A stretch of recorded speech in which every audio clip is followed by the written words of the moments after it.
अस्सलाम वालेकुम। आएँ जी मज़ीद सवालों के जवाब। अच्छा, सबसे पहले मैं एक वजाहत कर दूँ।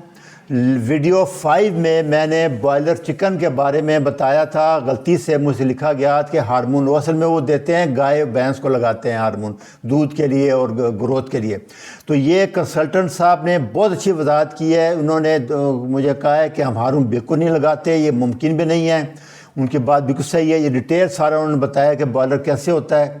ये एक दूसरे साहब है, इन्होंने भी यही कहा है, तो ये बात आपको मान लेनी चाहिए। बाकी डाइट के बारे में जो मैं बातें की थी वो बिल्कुल सही हैं कि उसमें आर्सेनिक भी डालते हैं, वो GMO फूड है, इसमें कोई शक नहीं है।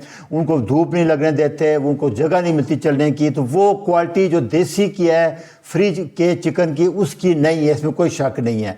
तो ये उन्होंने बिल्कुल ठीक कहा है डॉक्टर साहब ने, ये इनकी बात मान लें। तो अभी आपका यह है कि पहले मैंने हफ्ते में 2 दिन कहा था, अभी अब हफ्ते में 3 दिन खा सकते हैं, लेकिन बच्चियों को 1-2 दिन से ज़्यादा ना दे, 2-3 बोटियाँ। ये एहतियात करें जब तक कंफर्म ना हो जाए। मज़ीद कोई नई डेटस अपडेट आएगी तो मैं आपको ज़रूर बता दूँगा। डॉक्टर साहब इनका बहुत शुक्रिया। अच्छा डॉक्टर साहब, एक है कि ज़्यादा मीट कंज्यूम अगर कर लें तो इससे यूरिक एसिड तो नहीं बढ़ेगा? नहीं, ये मैंने लेक्चर नंबर 159 और 452 में बार बार बताया है कि लेटेस्ट थ्योरी यही है कि यूरिक एसिड गोश्त से 1% बनता है सिर्फ। बाकी 70% हमारे जिस्म में जो हमारे सेल डैमेज होते हैं, 1 बिलियन सेल डेली, उसके DNA वगैरह से बनता है, और दूसरा फ्रक्टोज और ग्लूकोज से बनता है। ये लेक्चर आप सुन लें तफसील में।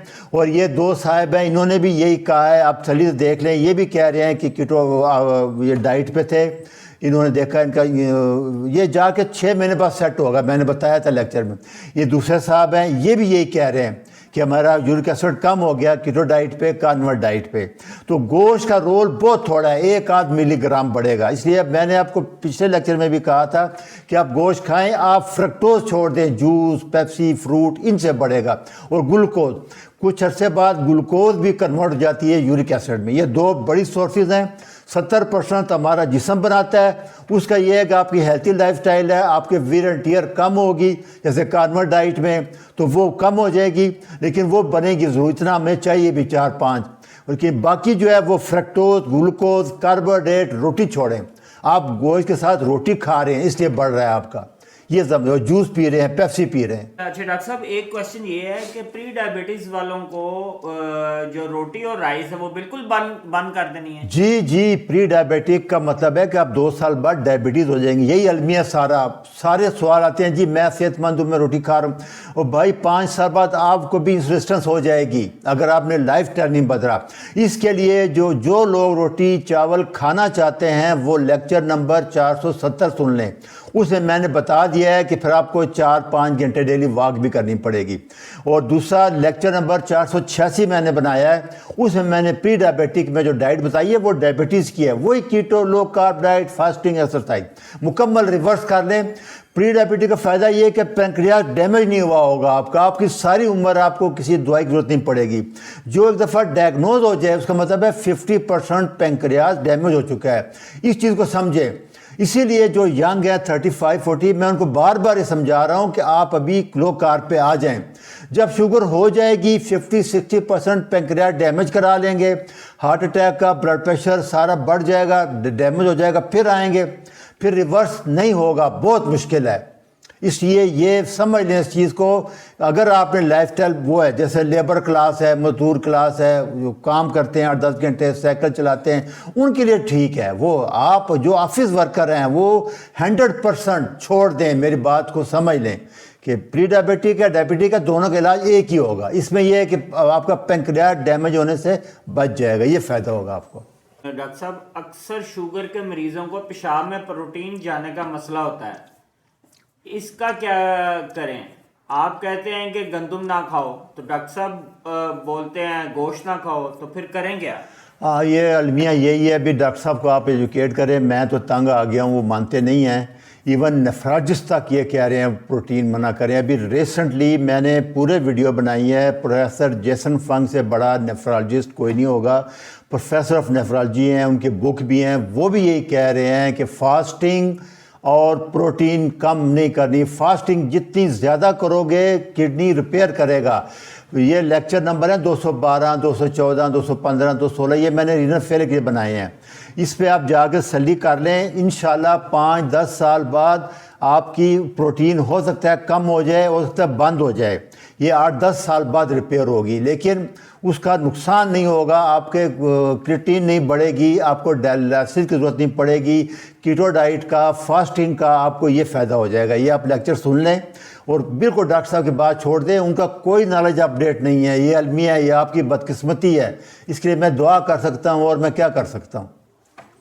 اچھا ڈاکٹر صاحب، ایک اور کویشچن آیا ہے کہ بیف ٹالو یا دمبے کی جو چکی ہے اس کے ذریعے جب ہم گھی بناتے ہیں تو اسمیل کافی زیادہ آتی ہے، تو وہ پوچھ رہے ہیں کہ اگر ہم کوکونٹ آئل بنا لیں گھر میں تو اس کے بارے میں کیا ہے؟ جی کوکونٹ آئل بیسٹ ہے. جیسے ہمارے کولو کے بیل میں، یا آج کل انہوں نے بیل کی جگہ لگا دی موٹر، وہ بھی ٹھیک ہے، وہ بھی کولڈ پریس میں آئے گا، وہ بہترین ہے. لیکن جو ٹیلو، ایک تو آپ اس کے عادی نہیں ہیں، کچھ عرصے بعد عادی ہو جائیں گے. دوسرا اس میں آپ سبز الائچی ڈال لیا کر، جب گرم کرنے لگیں گے نا الائچی وغیرہ ڈال لیں، تھوڑا سا اس میں سونف وغیرہ ڈال لیں، ایسا اس کی اسمیل ختم ہو جائے گی. یہ ایک اسٹینڈرڈ ٹیچنگ ہے اڈاپٹیشن کا. شروع میں آپ عادی نہیں ہیں، ہزاروں سال سے ہم عادی ہیں، ہمیں کبھی اسمیل نہیں آئی، نہ اس کی آئی ہے نہ یہاں ادھر آپ کے لیے نئی چیز ہے.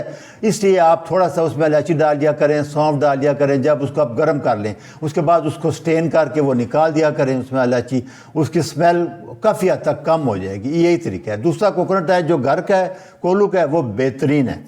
اچھا ڈاکٹر صاحب، ایک اور کویشچن آیا ہے کہ ہائپوگلائسیمیا کی وجہ سے فاسٹنگ نہیں ہوتی، وہ پوچھ رہے ہیں. ہاں، یہ اس میں دو چیزیں یاد رکھیں. اگر آپ شوگر کی دوائی لے رہے ہیں پھر فاسٹنگ نہیں کر سکیں، کیونکہ وہ دوائی شوگر لو کر دے گی. یہ میں بہت سوالوں کو بتا چکا ہوں، اس لیے میں نے یہ سوال یہاں رکھ دیا ہے تاکہ باقی لوگوں کو بھی فائدہ ہو جائے. اس کا ایک فائدہ یہ ہوتا ہے کہ بہت سے لوگوں کو فائدہ ہو جاتا ہے. ادھر جواب دینے کا ایک ہی بندے کو فائدہ ہوتا تھا. اس لیے ابھی کوشش کریں گے زیادہ سوال ڈائریکٹ لیا کریں آپ کے. تو اس میں اگر آپ دوائیاں لے رہے ہیں تو پھر تو کم ہوگی، آپ دوائیاں چھوڑ دیں شوگر کی. لیکن اگر آپ کیٹو لو کارب کر رہے ہیں، آپ کی شوگر کبھی کم نہیں ہو سکتی، میں گارنٹی دے رہا ہوں. ہمارے جسم کے اندر ایسا آٹومیٹک نظام ہے، پورے میں نے لیکچر بنائے ہیں اس کے اوپر. جب آپ کی شوگر 60 سے نیچے آتی ہے تو کارٹسول آ جاتا ہے، ایڈرینالین آ جاتا ہے، ایمرجنسی رسپانس. وہ ایک دم جو لیور میں گلیکوجن جمع ہے اس کو ریلیز کرے گا، گلوکاگون آ جائے گا، وہ شوگر بڑھا دے گا. اس لیے کوئی فکر کی بات نہیں ہے. لیکن اگر دوائی لے رہے ہیں تو اس سے سسٹم بلاک ہو جائے گا، پھر کم ہو جائے گی. وہ دوسرا عادت نہیں ہے، آپ ایک دم آپ کو ڈر لگتا ہے کم ہوگی، کھو پڑتی ہے، وہ میدا عادت ہے.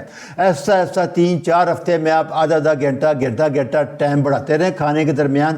رات کو جیسے 8-10 گھنٹے آپ پہلے سو جاتے ہیں، پانی پی لیا کریں، اس سے یہ پڑے گا. دوائی کے ساتھ ہوگا. جو لوگ دوائی لے رہے ہیں شوگر کی وہ چھوڑ کے کیٹو شروع کریں تاکہ کم نہ ہو جائے فوراً. ڈاکٹر صاحب، ایک اور سوال آیا ہے کہ بیف تو بی پی کو سپائک دیتا ہے، کوئی ایسا طریقہ ہے کہ بیف سے بی پی ہائی نہ ہو؟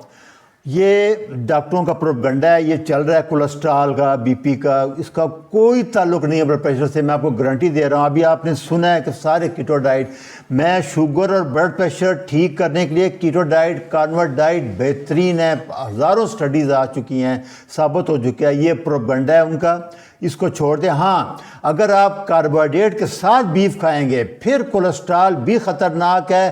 پھر ڈاکٹر صاحب جو کہہ رہے ہیں اسٹیٹن لینی پڑے گی، پھر آپ کا بی پی بڑھے گا. یہ میں بتا دوں، کیونکہ پانی 1 گرام کاربوہائیڈریٹ 4 گرام پانی روک لے گا. اس لیے جب آپ کیٹو شروع کرتے ہیں، آپ دیکھا پیشاب بہت آتا ہے، وہ انسولین اس کو روکتی ہے، سوڈیم بھی روک لیتی ہے، وہ بھی روکتی ہے. اس لیے کیٹو ڈائٹ والے نمک رچ کے کھائیں، کچھ نہیں ہوگا، میں آپ کو یقین دلاتا ہوں. لیکن اگر آپ کاربوہائیڈریٹ کھائیں گے پھر آپ کو نمک بھی چھوڑنا پڑے گا، گوشت بھی کم کرنا پڑے گا، جیسے وہ کہہ رہے ہو اسٹیٹن بھی لینی پڑے گی. یہ اس کے ساتھ لنک ہے. وہ ڈاکٹر صاحب ابھی نئی چیزوں کو سمجھنا نہیں چاہتے. وہ اپنی جگہ ٹھیک کہہ رہے ہیں بیچارے کہ آپ جب روٹی کے ساتھ گوشت کھا رہے ہیں، روٹی ساتھ پیپسی پی رہے ہیں، ساتھ فروٹ کھا رہے ہیں، تو پھر تو پرابلم آئے گا. تو اصل چیز یہ ہے، یہ دیکھ لیں. چلیے، اچھا جی، اللہ حافظ.